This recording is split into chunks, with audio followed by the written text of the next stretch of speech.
And today we are all assembled with the heroes on Campus Martius. It's kind of funny that this box has this logo on it, but a couple guys asked how I did my rifling. Various projects I've had where I've had to make my own rifle barrels, and so I thought I would kind of give an introduction, show what the tools looks like, and just a basic overview of some considerations. I'm not going to do any calculations that can be done. You're going to have to know, you're either going to have to know some trig, or you'll have to I'll show another old school trick to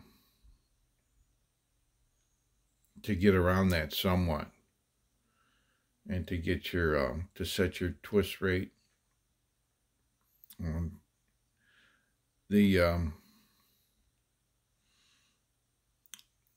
general rule of thumb is the longer the projectile that you're trying to stabilize is, the faster twist you'll need in your barrel for your rifling. So you might have like a handgun, 9mm Luger might have a 1 in 16 inch, one complete revolution, or going down the barrel twist, one turn in 16 inches. Could be 1 in 24. I've seen as fast as 1 in 10. That 1 in 10, all things being equal, I would consider more appropriate for the heavier bullets that you use in that cartridge, in a firearm fires that cartridge. And the lighter bullets would require slower, so one turn in 16 or 24. The other major factor is the velocity. As velocity is increased, the effective the spin rate, the rotations per minute automatically go up. So long heavy bullet, slower, or faster twist. So one turn in fewer inches moving forward. And then the lower velocity require that faster twist. So one turn in fewer inches. So what we have in the box here is some of my old doodles. In my planning, this was for this was going to be for a 69 caliber muzzleloader, Hawkins style, and a rifle and pistol. So what I ended up with was these right here. So, my bore and groove diameters, the width of the lands and the grooves. Not sure how many right now. I'm not sure if I saw that on here.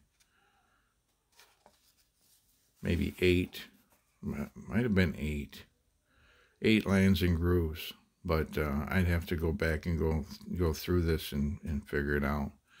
But what I had was, and we'll show it when we zoom in on these cutters. But so the rifle was going to get a one turn in 104 inches, and it was going to this twist rate was the best I could calculate for round ball of that size. And then the pistol was going to be 1 turn and 52, so quite a bit, well, twice as fast. Because the velocity, even though it fired the same bullet, the velocity would be much lower. So that was that consideration.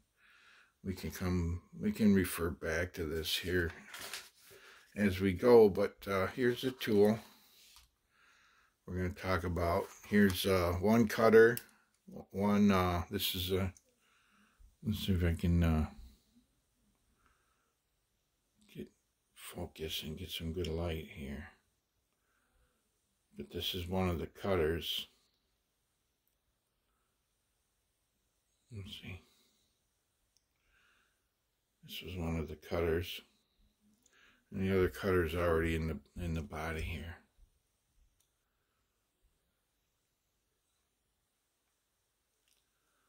So, I'm pretty sure it was going to be eight lands and grooves, because what I do, and we'll show it. I would have a this is a 3/8 extension that's been modified, but I can get 4. I can index 4 times just by taking this off, and I put this this cutter would be on the end of a long dowel, a large diameter dowel, where I can cut a groove into it that would approximate that twist. And then I would get one cut, and I would take this out, and I would turn it 90 degrees and take another cut, and turn it 90 degrees and take another cut, and then turn it and take the 4th cut. That's 4 cuts. And then if I make an adapter to go between this and that dowel, I can have that offset 45 degrees. So then in between each one of these, I'd get another cut. So that leaves me with 8 lands and grooves. But let me get this out. I'm going to need to show this and set this box aside for now. So what I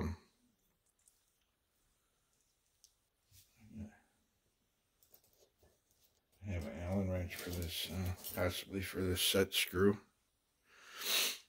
So what we have here, oh, this is not the only way. Some of the smaller, it's a fairly large tool. I mean, 69 caliber, it's huge by today's standards.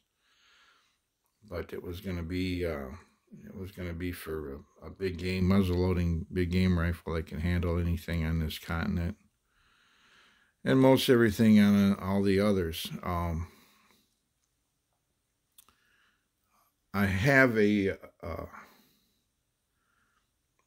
tool I made for the pistol I showed in the other video,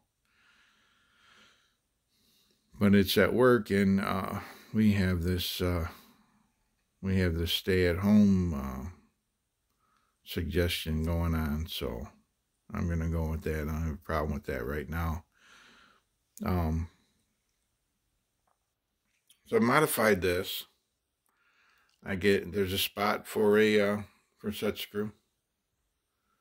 I've got the lock nut, because once we have this all assembled together and we're going to push it through a bore, we don't want anything to get out of index here. So it's very important that this thing be rock solid, and your setup not move, or else lining it back up in the barrel where you just started cut rifling is going to be a nightmare. So what I have in here is a dowel and a spring. Let's see if we can, there's a spring. And see the dowel? Yeah, that's a dowel. That's a dowel. So that provides pressure on the back of this cutter right about here when that's in the body. On the angle, you see that angled surface it contacts. Let's see if it can focus. There we go. That angled surface it contacts right there, and it wants to pivot on this pivot hole. It wants to pivot this cutter up. Pivot this cutter up. So that's the function of the spring. And it, let's get just a tiny bit. I mean, you can't see it. It's very subtle, but it's got just a tiny bit of relief back here. Be this relief back here, as opposed to up at the cutting edge. That's the cutting edge right there. If we can again, hopefully it would get this to behave itself. There's the cutting edge right up here at the top, right there. That's where the work gets done. And if you look closely, you can see there's a slight angle on this one. There's a slight relief on the sides.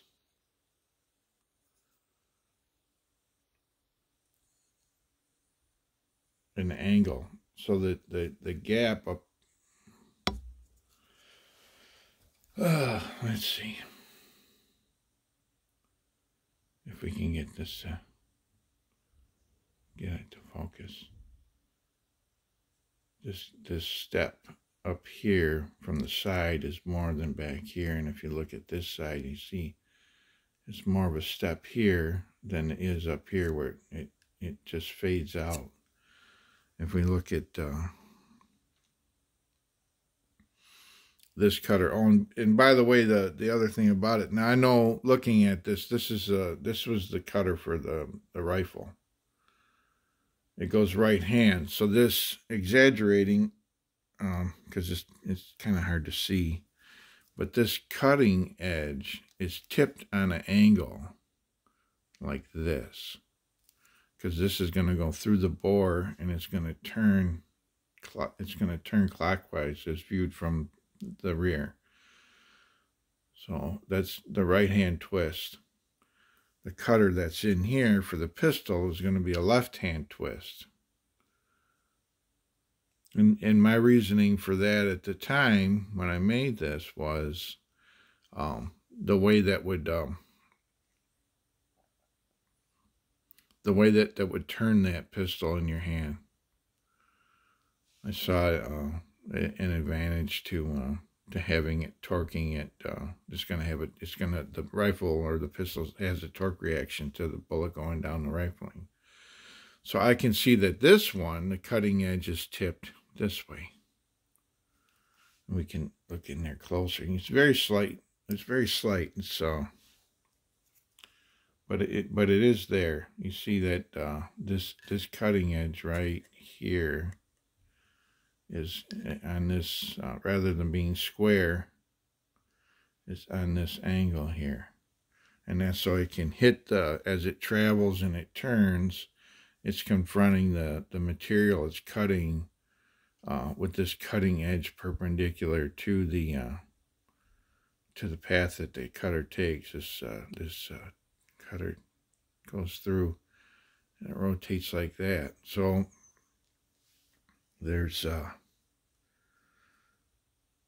like what I did was any size bore you're going to have, you have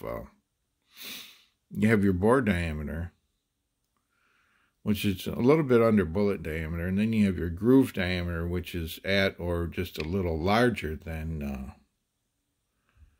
bullet diameter. And you would drill and ream that the bore diameter, and then your groove diameter gets cut in with this tool, and that would end up being whatever caliber you were cutting for. So for a 9mm pistol, it'd be 0.354 inches. Ultimately, what you would cut, and a lot of times on a modern firearm, the rifling, it's 4/1000 deep per side, so 354, and you take 4/1000 from each side is 8, and subtract that 8/1000 from 354, 346. So drill and ream a 3/4/6 diameter hole, and then the body, this body would have to slide down that. Just a little bit of play, a little bit of play, as long as it slid freely. And they use brass because we don't want to induce any other scratches that we don't intend to cut. And as we make a pass with the cutter, we clean the chips off real good with a brush or compressed air, whatever we have. Use lots of oil. Not sure how tight this, it's not that bad, how tight this dowel is. So this is this other cutter. I'm going to get this cutter out of here. This, it's pretty much follows the same pattern. The only thing different, like I said, is this cutting section. One's made to cut to the right, a right-hand turn, and that's this one. And then this one is made to cut left-hand. Or let's see. Yeah, maybe it's a little more apparent with this one. How this shiny section sits on an angle to the main body of this this cutter. It sits on an angle this way.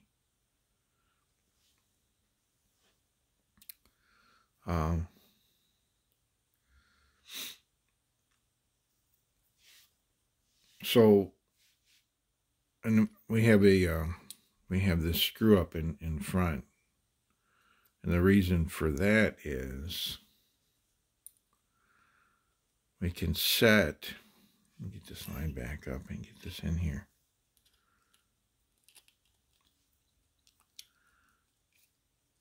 So we can set this set screw. The set screw will control. Let's see if I retract this screw and turn it out of here.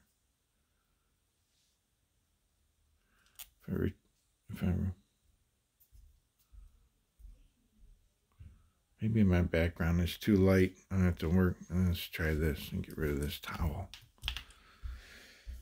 See if it helps.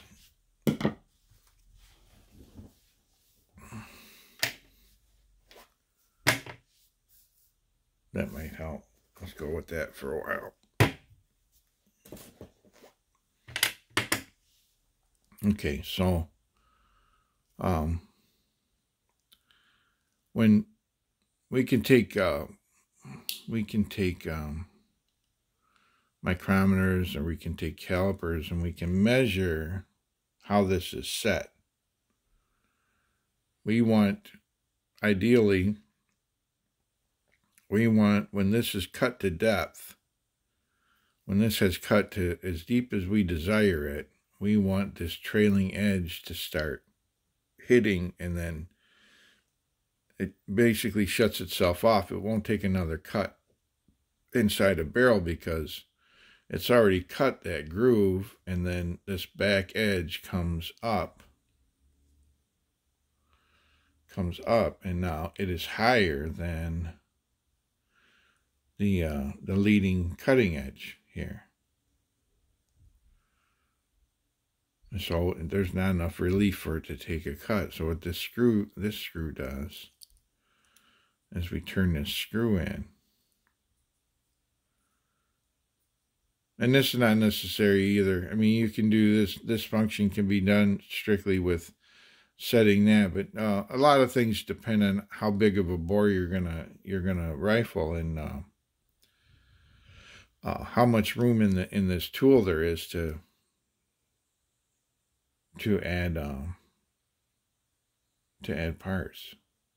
You start getting down into 22 caliber, and this tool has to be more simple, and it's harder to make. I made this by hand, by the way, other than the machine work for the slot, and as far as these cutters, the cutting edge was done by hand on stones.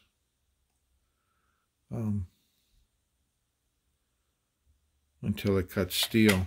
That's what it's going to cut. But, so we screw this in, and we see that that back of that cutter drops down. And then when we got that to where we wanted, we would mic this and set this jam nut. We might even set it a little shallower than we're going to end up in the beginning. But we would mic and we make sure that, say we wanted to cut this rifling 4/1000 of an inch deep, we would set this leading edge at that height from the body, from the diameter, like this point here.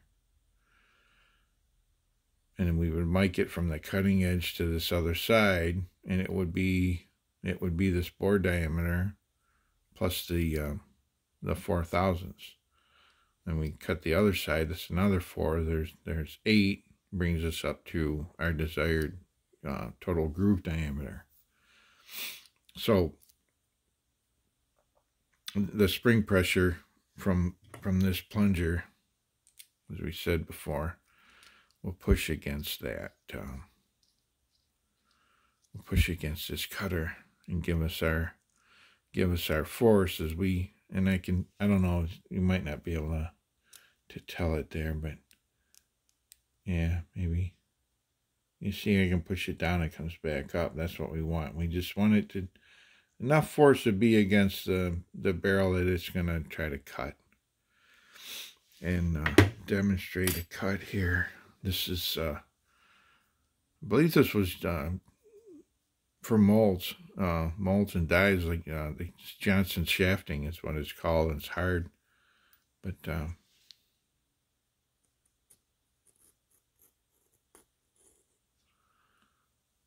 there you go. So it just takes a little cut on each pass, and as you go through and you take your time, and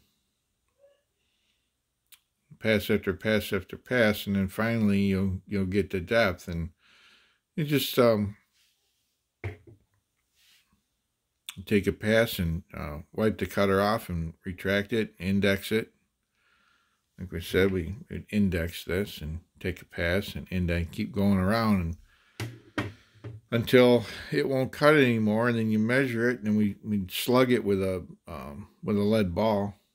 We would force a lead ball into it on each end and take a look at, pull it out, and then measure what we ended up with.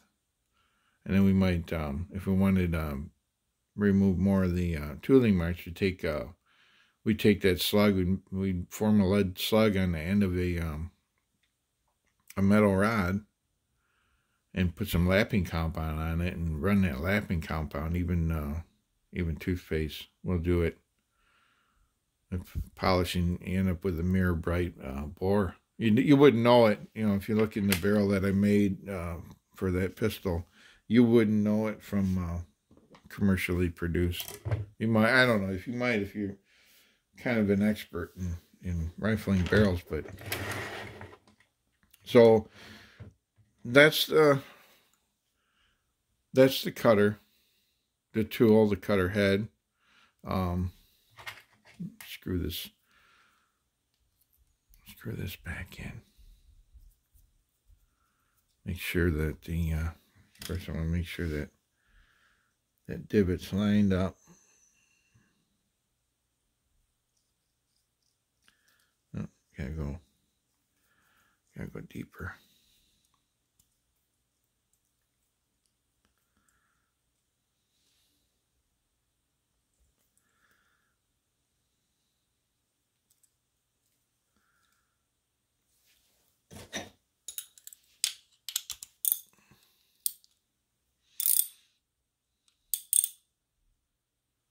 There.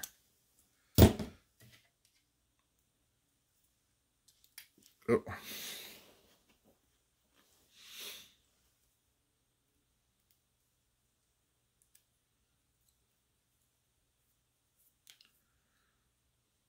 We want we want to make sure all these, we got this set screw, we don't want that dragging, and we want that below the surface. So that's the cutter and the cutter head. I'm going to have to, you know, kind of demonstrate and explain with some visual aids here. I don't presently have the setup I use to turn this cutter and to force it through the barrel. But I'll show basically how that's done. It's really simple way of doing that. Set this stuff aside.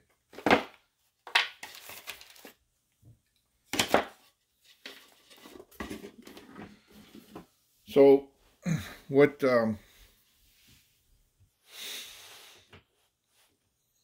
keep in mind, you have to keep in mind that we're going to you want to have a I call it a dowel. You could it's easier to work wood to make this tool, but it would have to be longer than the barrel you're about to rifle, because you have to push. You keep in mind that the whole time, if this you know, if this is our barrel and we want to push this cutter, all the way through, and we want it to come out to here, so we can take it off. Right, we can retract the rod that pushed it through. We can retract it and then have it back here. So the tool that sits back here, the one that guides it and gives it that consistent rotation, we want that to be longer than this. If this was our barrel steel that long, we want that tool to be long enough to engage this here. We would turn this opposite the rotation and take up the slack before we entered the barrel, right? So we start in a consistent spot every time we start to cut.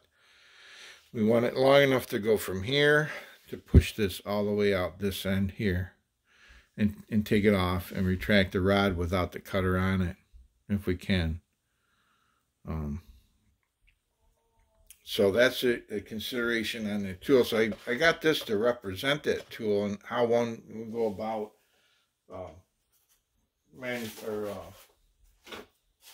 making, how you would go about making that. So what we would do is